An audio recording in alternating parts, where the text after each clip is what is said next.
Hi friends, welcome back to Dysfunction Exposed. This is season 5, episode 3, and I know we've been waiting a while for this one. Okay, hands up, I fucking fell off. And I fell off for a while, and I'm going to tell you why. Because in the name of transparency, this is what I do. And if I wasn't being honest with why it's taken so long, the whole purpose of what the fuck I'm doing is redundant. Okay? So, welcome back. Like I say, it's been a while. And there's a couple of different reasons for this. So, where I kind of fell off last year, I was approaching the latter end of the year. Now, notoriously, this is quite a difficult time for me, or it has been previously. And I think the winter just gone, those latter months, kind of September to December time, weren't as hard to deal with this time round. But I still had to be in it. I still had to feel it, and it was very self-serving, and I just had to be in it, and nothing else was in the forefront at that point. So there was kind of one situation. My birthday and Christmas are in that time, and yeah, it used to get pretty heavy, okay? So I allowed myself to just be in it this year. I thought, right, let's just approach this a bit differently, because the pity party has not been working for the past 30 years. So let's just do things differently this time, okay? And that's what I did. I took the time for me. So it was a big deal for me. And the second reason in all this was essentially because something triggered in my brain, and I was kind of just over talking about the bad shit that's happened to me. And I knew this point would come. I just didn't anticipate it taking so long, because it kind of took me just around 6 months to process and work through that and finally be here. So hi, we're back. But like I say, mentally, I was just kind of done with talking about the shit that's happened to me, because I've processed that. And unnecessarily revisiting it seemed like a chore almost that I didn't want to dive into. And I kept asking myself, I've been asking myself for months, what is that blockage? Where is this coming from? And there were a couple of different reasons. And it was external narratives, essentially. But then, if I was really being true to myself, I already understand that those external narratives don't fucking matter and are completely irrelevant to the purpose of me even starting this podcast. So it's time to get rid of that. It's time to bat that one away and come back swinging. Because for as nauseating as it is to discuss some of the shit I'm discussing with you and being so honest about, there's purpose. There's method behind the madness here. And I'm not just doing it to relive trauma. It's because essentially, if people can see all the shit that I've been through and finally manage to turn it round, it might help somebody else. And you have to have the full context in order to understand. So I'm back on my path, guys. Back on my path, okay? It was a while, but the yellow brick road appeared before me, and here we are. So, with that being said, let's kind of jump back to where we were. Because I was a bit older now. I'm approaching early 20s. Well, I'm in my early 20s. I'm making my own decisions. But what I didn't quite realise is they were subconscious decisions. But we'll move into that. So I'd just been down to Bristol. And wow, that fucked with my confidence. It completely fucked with my confidence. Because I was like, what's wrong with me? Ew, you're so gross. The intrusive thoughts were there. Oh, and they were little fuckers and all. They were horrible. But I was wallowing in them for at least 2 decades. So I kind of just got used to that background noise. But while that was still in the back of my mind, at the forefront of my reality is still this boiling pot that is Twitter and sex work and external validation. So I'm trying to use that as a crutch, if you like. A validating crutch from strangers online. Would not recommend. Would not recommend. But that's what I did. Because I didn't quite know any better. And I think that's the whole point of the evolution of the human race, right? We live, we learn. We have to do these things so we can see a different perspective. We can see that, okay, I made the fuck up. I'll hold my hands up. It's still mine to hold. It's still me. It's still mine. I don't have to ignore it. I can acknowledge it. I can accept it. I can move the fuck on. That's what it is. But in the middle of all the chaos, as usual, me and my parental issues were crying out for attention. They were crying out for validation. They were crying out for all the things I just wasn't really given. Which is pretty part and parcel for a child with PTSD, to be honest. I kind of followed the route that the cosmos had laid out for me. That was just my path. And it wasn't pretty for a while. It wasn't fucking pretty.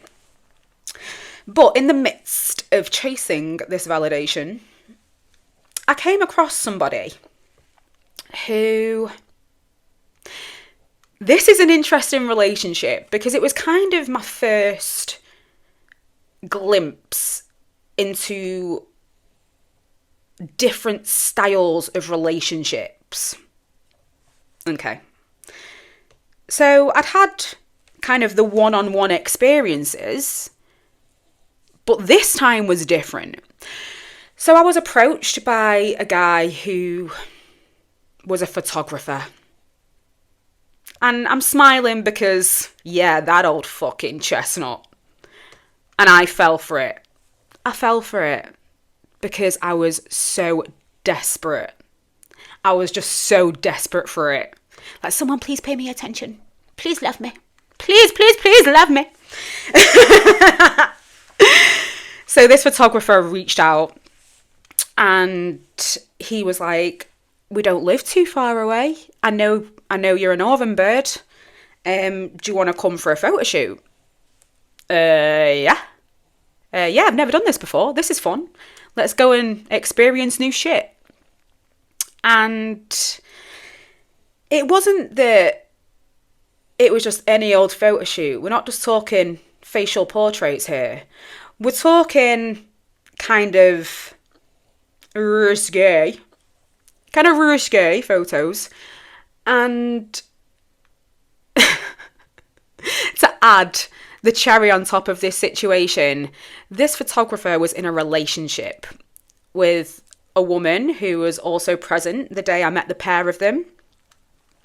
And yeah, I mean, there's only one way to fucking say this, and that was my introduction to polyamory. Everyone's got to start somewhere. Okay. So I'd met these individuals and we had this photo shoot in which I was covered in paint and I was naked. And it was very exposing. Also, I've just fucking remembered this. I was so big at the time. I sat on this plastic chair and it literally fell away underneath me. And it was the most embarrassing thing I'd ever experienced in my life. But I laughed it off because that's the default. Just laugh it off. It'll be okay. And then we got into this photo shoot and obviously I'm naked. I'm the subject at this point. And it was fun, don't get me wrong. But looking back at that dynamic, I was a bit like, this is uncomfortable. This is a little bit uncomfortable.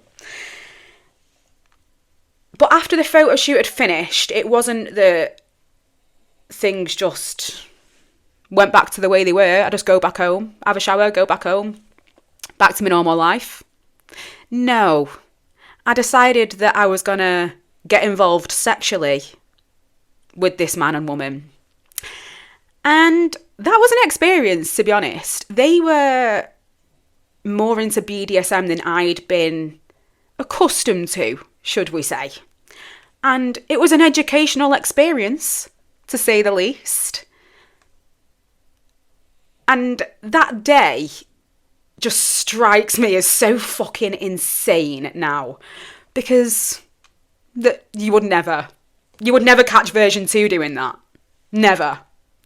So to even think that version 1 did that is like, girl, you lost your fucking mind.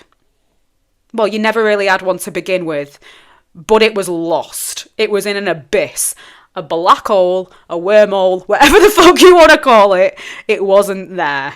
It just wasn't there. Like, any discernment, any critical thinking had been removed. I was just on balls to the wall mode, basically. And that day escalated into a situation in which I was kind of the secondary girlfriend in that situation. I'd met this guy's child, well, this man's child. I was kind of like part of the family. But later on, I started to ask myself, why did I want to be put in that situation so much? Because I was craving family. It didn't have to be mine, because mine wasn't going to give me what I wanted or needed. I was trying to get that from other people, regardless of the context. It was literally everyone around me. I would just be like, oh, I'm part of your family. I'm part of your family. I'd just plop into different areas because that's what I'd always done. That's what I'd always known. And to that point, it was no different. It was absolutely no different. And it got to a point in that situation in which it got complicated. It got complicated. I was not emotionally ready for that. That's the bottom line. And in a lot of ways, I don't think they were too. But they were the foundation, and I'm naively trusting the foundation that has been built. So I'm looking at this and almost putting them on a pedestal because, okay, you're cool enough with each other that you want to do this. Like, that's a really open frame of mind. That's impressive to me. That's cool, whatever. But then it was as though I was the cause for the jealousy. I was then the problem from a different perspective. And it's because I was a shiny new toy, in essence. And when people believe the grass is greener and they're trying to implement different factors into these situations, I'm not saying this is everyone, but in situations where the foundation isn't strong, it crumbles. And I've seen it time and time and time again. Being in those situations and those environments is not for the weak. I'll say it. It's not. It takes people with extreme courage, creativity, and a fucking hell of a lot of communication to get that right.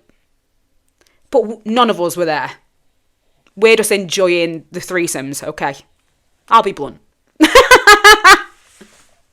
I'll be blunt. We were all just enjoying the sexual gratification. And it fizzled. And I still think about them. I still think, like, I wonder what they're doing now. I wonder how his daughter is. I wonder how situations are going for everyone. Like, I wonder how your life is. And I don't hold any malice. Like, I'm not like, oh my God, you took advantage of me. No, because I made that decision too. Okay? It wasn't just them. I was dumb enough to put myself in it as well. And that is my own doing. Regardless, that is my doing. So, acknowledge it. Okay, it is what it is. It is what it is. But here's where I'm just rebounding and ricocheting off the fucking walls. Because as soon as that situation crumbled, I can't even believe I'm saying this because I fucking hate myself for doing this. I'm not proud of it, but I did it. So here it is. I rebounded, and I rebounded with a guy from Twitter who was married. Oh, I'm sorry. Again, version 2 would not be that dickhead. So just please bear that in mind before you judge me as a character. Okay? So yeah, version 1 of me was a dickhead. And she did not care where the attention came from. At any cost, it was mine. Don't give a fuck about anyone else. And that, in itself, is fucking horrific. And I would never, ever treat anybody like that ever again. I've had my karma. I understand I made a lot of wrong decisions. And yeah, that was one of them. But again, we're talking about just claiming energy from different people. And I was hoping it was making me feel better. At the time, it was making me feel better. But this is where hindsight is one of those situations, because the married guy wasn't even doing anything special. We weren't going to nice hotels. We weren't going for nice meals out. I wasn't even being treated like a 10-10 side hustle. No, I was being treated like an extra bit of fanny. And I allowed that. Because my self-worth and confidence were basically non-existent. But on the outside, at that time, a lot of people would have been like, you were the most confident person in the world. Was I? Or was that just part of the facade? Because the evidence is speaking for itself, you know? But yeah, it's like I put bare minimum on a pedestal and I was proud of it. Can you imagine the delusion? Can you imagine sitting back and looking back at your life? I think people must do this when they're like 60 or 70, right? When you're getting towards the end of your time. But as we know, I've played with my own morality a lot. So I've kind of thrown a catalyst at that. And I've just sped up that process. I've expedited it, if you like. And here we are. But yeah, looking back at that, I'm like, ugh. Like, he was good looking in that. But what the fuck, Emma? What the fuck were you doing? Why were you feeling like that? And we're going to carry on here. But for now, that is all I'm going to give you for this episode. Welcome back to Dysfunction Exposed. I'm Emma J. This has been Season 5, Episode 3. And I will see you soon.